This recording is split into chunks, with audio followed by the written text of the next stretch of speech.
Hello, I'm Joseph Napier Sr. of Youngstown, Ohio. Thank you for coming along on this short tribute as I pay tribute to the Warner Brothers. 100 years of film making, radio communications, to videos, to animation.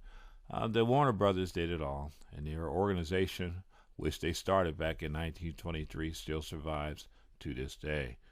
The picture of early downtown Youngstown as I pay tribute to Youngstown, Ohio, because this is where the Warner Brothers launched their film, if you will, prowess at, was right here in Youngstown.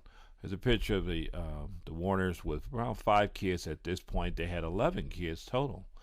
Benjamin and Pearl Warner, the parents, of course, proud parents. Picture again of Benjamin to the far left, and his wife is the third one to the right as well.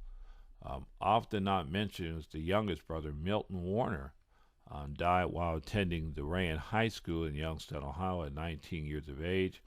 He had an appendicitis attack or burst, and he had surgery, and then a second surgery, and he died a day later. He played basketball, ran track, did baseball, basketball. He just did it all. He's a 4-letterman exactly. Now the older brothers are off to Hollywood in New York at the same time. Film business in Hollywood, then the business side of the house in New York, if you will. The brothers split up, if you will. The brothers opened their first executive office building in Hollywood, California at 5800 Sunset Boulevard, to be exact, and that's how it looks today. First company logo, you would probably find it's hard to believe, but that's what it looked like. The Warner Brothers first logo was very simple. This is the theater that premiered the first talking film in 1926, if you will, Don Juan. There were people attending the first day of the premiere, if you will, of that talkie.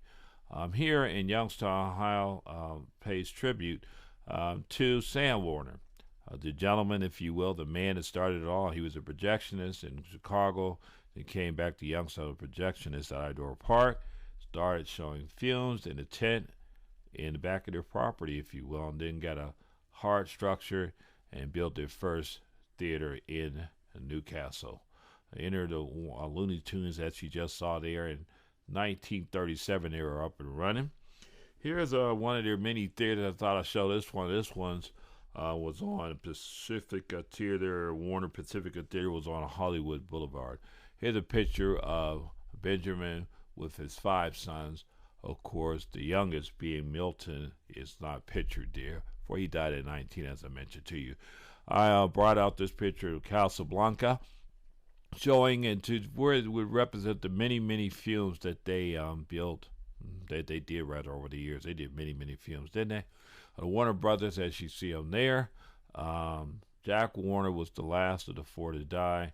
He died in 1978. The company was sold in 1967, if you will, to Warner 7 Arts.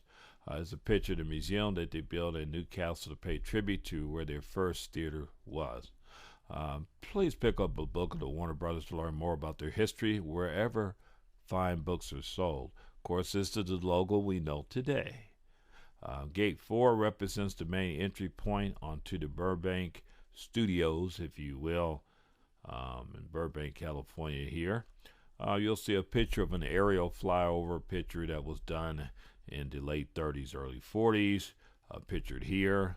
And I did a picture of how it looks today from another aerial perspective, if you will, in 2020. This is how Warner Studios look today. Company just keeps motoring forward.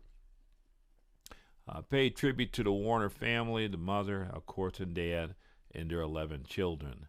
The Warners will never be forgotten by Youngstown, Ohio, because this is where they made it all happen. Prior to that, they were helping their parents in the many, many business ventures. They owned a shoe shop, a butcher shop, a grocery store, and a bicycle shop was owned by Harry, to be exact, Harry Warner. And a lot of different things they got into, but the Warner Brothers kept persevering until they hit it.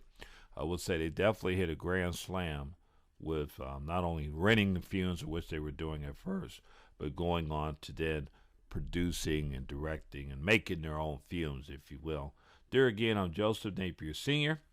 From Youngstown, Ohio, paying tribute to the Warner Brothers, 100 years.